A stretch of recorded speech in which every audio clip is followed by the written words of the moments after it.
Namaskar, everyone, and welcome to Sunday in our world. Let's talk about what I want to say today. This morning, as I contemplated speaking to you,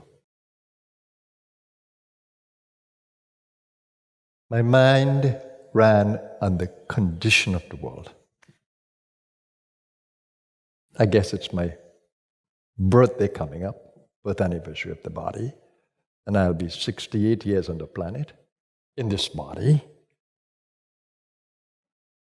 My intention is to live the longest health span and to do everything. I'm really into the latest research on gut health, on restricted eating, intermittent fasting.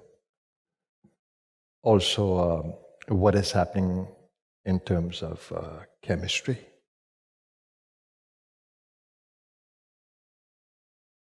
And what affects longevity,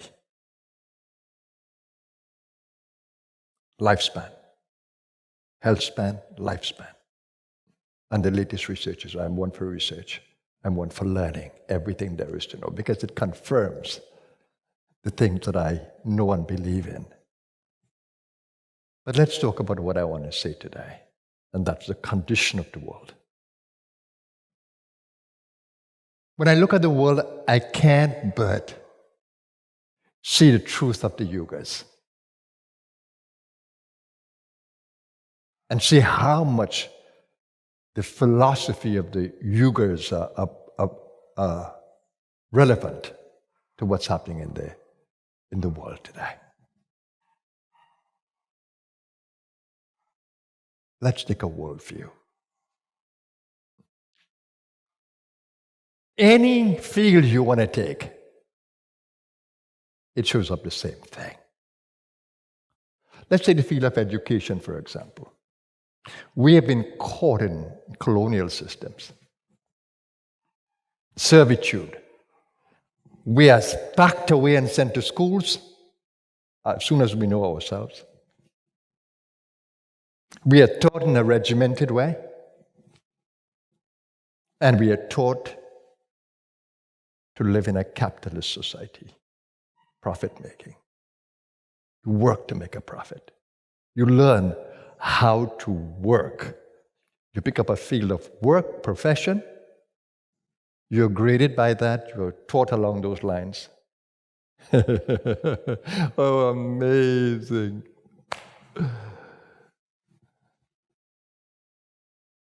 Waking up to this, being part of the system, and then waking up to look at this. Oh my God, just education.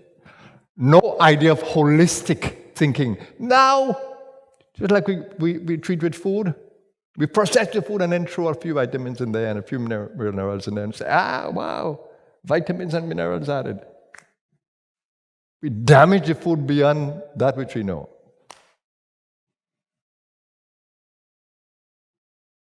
The same with education. We teach people only how to work, how to get a job, how to contribute to society's profit-making. And then we realize that psychologically they are damaged, emotionally they are damaged. They're living lives that are, oh my God, like slaves to a system that is imperfect. Oh my, that's why I became a radical at 20. I couldn't handle it. I was not born for this. I gave up the idea of going to university.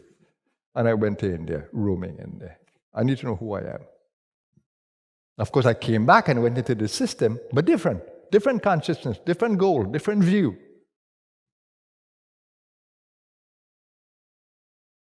I used the system then, and didn't let the system use me. My mentality wasn't of the system. Because at 39, I left beautiful career, wonderful job. And that was not important. This is important. Teaching people about life, about knowing themselves, about developing themselves holistically, of learning what lies beyond the body, learning to tap into the bioenergy systems that we have. Now, all the modern research are tying into what I know. But it's a road less traveled. There's a lot to lament about when it comes to the education system. It's, oh my God, it's a pits. And we are still caught in it, recognizing only the diplomas and degrees from the universities. Not from the age and experience, not from the wisdom of life itself. The schools, the imperfect schools. It's not going to change so quickly because it requires a radical shift in consciousness. Now, do you see what I mean? And let's take, which one? Medicine. We are into crude medicine, chemotherapy. Destroy the whole immune system. Complete. So we not only kill the cancer cells, but we kill the other immune system cells too. How intelligent is that? And anybody who finds a cure, if it's plant-based, if it's fasting-based, no. Ban them from the medical system. They have to go practice somewhere else. How is that for you? A medical system that doesn't cater to the energy part of us. That ancient wisdom like Ayurveda considers. Natural health considers naturopathy. Chinese medicine considers. Siddha medicine considers. Herbal medicine considers. But they're not mainstream. Quantum medicine, functional medicine. They're not mainstream. You have to hide and practice those. They're humiliated.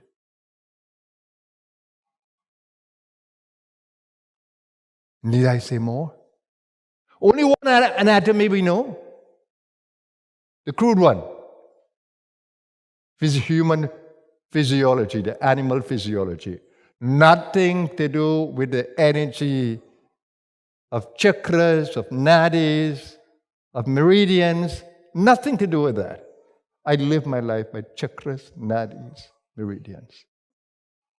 Circadian rhythm.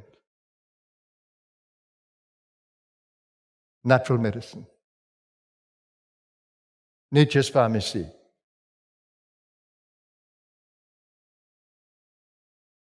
When is that going to be mainstream? Well, it can't be because we have no concept of subtle energies. Nor do we have teachers who can teach that effectively. Everybody wants to make a penny. Everybody is practicing their trade to make money. Oh my God, what a world. Let's move on. Political systems. Nationalism is taking over the world, not globalism, nationalism. This is our country, you can't come in here.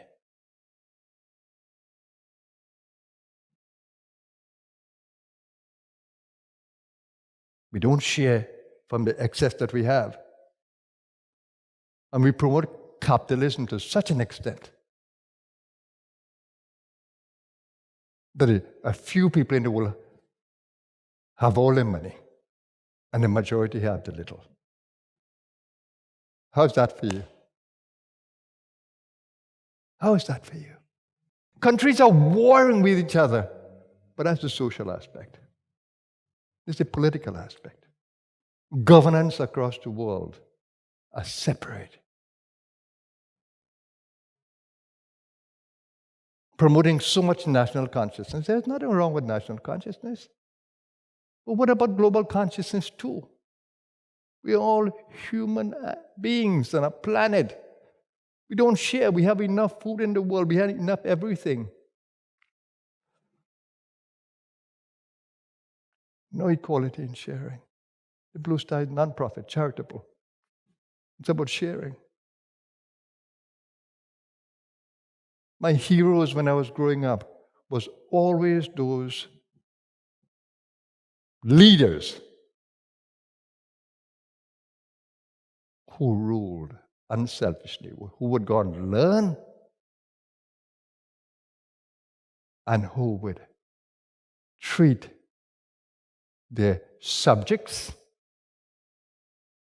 in a humane way and like themselves. The greatest leaders are those who treat all like Buddha did and Christ did. Love all, serve all. And the whole idea of leadership is not treating people like servants and slaves, but treating people as you would treat yourself. Leading people in a way that you empower them. You lift them. When is our world going to see that kind of leadership? That kind of governance? It's not anytime soon.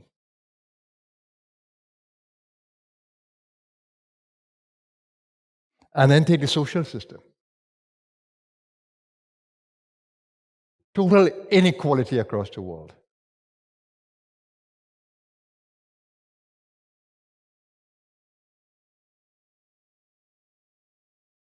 Different classes. Sometimes you're afraid to go into the space of those who so think they're so high. You are of lower class. You're of a different religion, a different race, a different culture, a different class. You're undesirable in this space. Such social inequalities. How is that all for you? Do you see it? Do you feel it?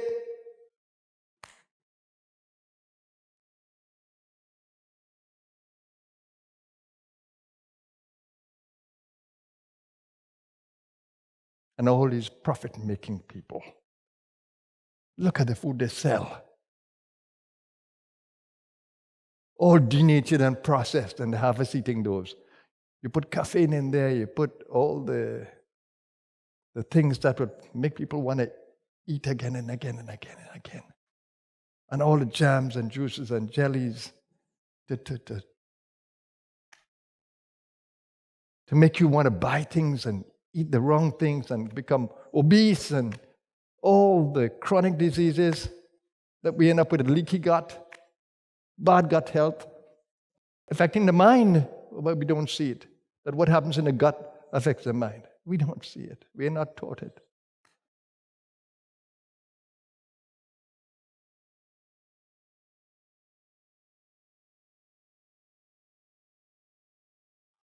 That's the kind of system we live in. And that's my lament. But it's the yugas. So what do? I do this. Centers of light. I have no fight with the world and the play of the yugas.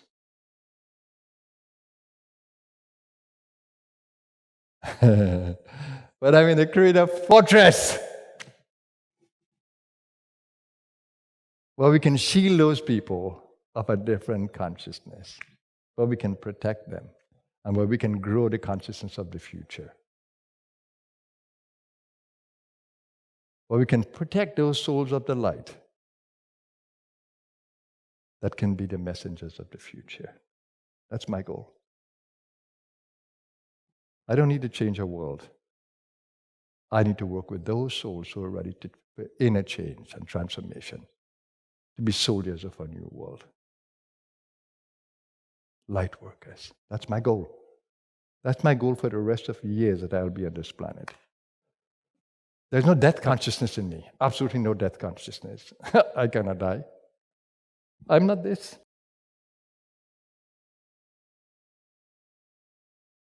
And this I will lovingly dispossess when the time comes. Lovingly. Lovingly. I'm not ashamed of my animal body. I wear it to perfection. I live in an animal body, I know it, I feel it. It behaves like a total animal.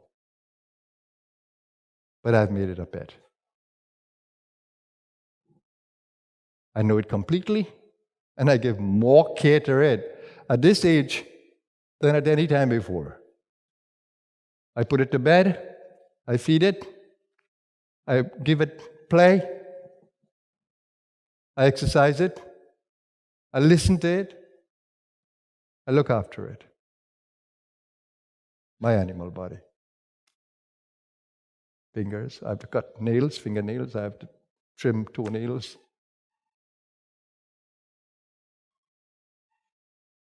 I have to wash the skin. Total animal. When I go to sleep, I have to make sure it's restful in the right way. Because during the day, when I use emotions and I use processing its influence, I have to make sure that I take care of it before I put it to bed. I can put it to bed stressed in any way. If I did more work than I should have, I ate the wrong food, I didn't drink enough water. No. I tried not to do that. But perchance, whatever it picks up, before I go to bed, I try to change it. Drink enough water, hydrate, distress the body. Sit on my balcony, enjoy the night inside of this. Rest the eyes.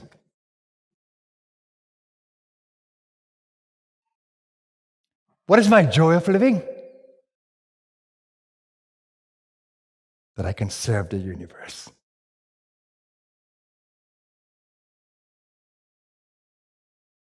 That I can ply my trade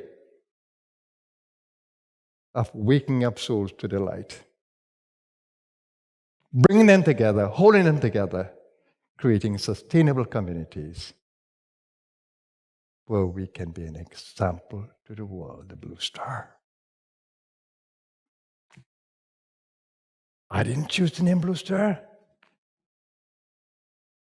And I'm wondering when the name came through my beautiful mother. In this trance state, she's telling me, call your ashram the Blue Star. And I'm thinking, in my mind, Mom, I wanted a Sanskrit name for this ashram. Blue Star. Blue Star. Now I see why. Blue Star. Blue Star is a vehicle, a light that beckons the future, a blue light. The light of global consciousness, social consciousness, holistic thinking, the light of the self. Blue Star. That is the name that shall be a beacon to the future. I embraced it fully. The Hopi Indians spoke about it. My Guru Baba Muktananda spoke about traveling in a blue star to the different realms. How can it not be the perfect name? Blue Star. So in a few days, this body will be 68 on this planet. But I'm joyous because now I have even deeper purpose for the future. I'm carried by a greater purpose for the future. I'm telling you today, the condition of the world is driving me to be stronger, to live longer, to live more healthy, because this work is important. And those of you who would walk with me, our walk is important. All the ideas of how to create the centers of light flow in my mind.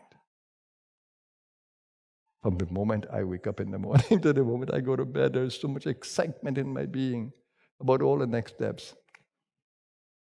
And my beautiful universe sends all the right people. I don't have to think twice. I simply have to do the work. And all the right people come. I have to train them a little bit because they're coming from a world that is so challenging. So I have to nurture them. I have to build them. I have to train them. But they become marvelous soldiers of the light. So I'm telling you my story. This is my Sunday message to you. I hope that it inspired you. And the conversation continues. This is the beginning of a new conversation. The years ahead. After 68 in this body. Stay with me, everyone. Let's have an awesome day today. Namaskar.